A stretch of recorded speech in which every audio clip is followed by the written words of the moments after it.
what we've basically tried to make is an automatic doorknob. So it works on the concept of Bluetooth.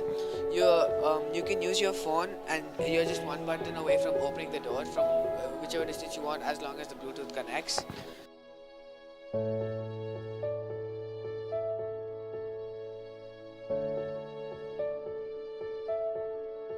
So we've created a website called the BI chatbot, student-to-student teaching, which will make it easier for the students. We created a polynomial regression model that predicts future values to help us understand about our situation in the future and how we can prevent it. So we made an app that helps people learn languages faster and more and simpler.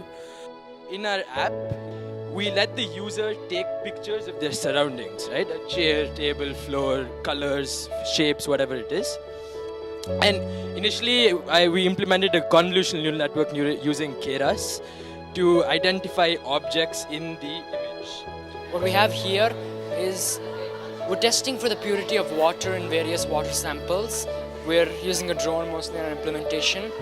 Humidity sensor attached to the bottom here. So that's what we're using as our main thing to achieve measure the water purity.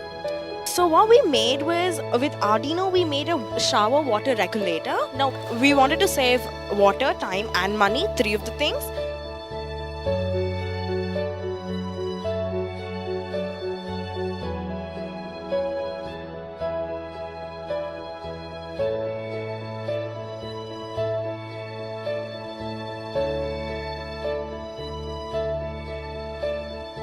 So, what is a Code Fest? A Code Fest is a platform that provides the opportunity for aspiring developers to showcase their unique talents to both each other and veterans of the industry. This year, the participants will focus on 3 themes: Internet of Things, education and innovation, and environment and sustainability. Coding is today's language of creativity. All of our children deserve a chance to become creators instead of consumers of computer science.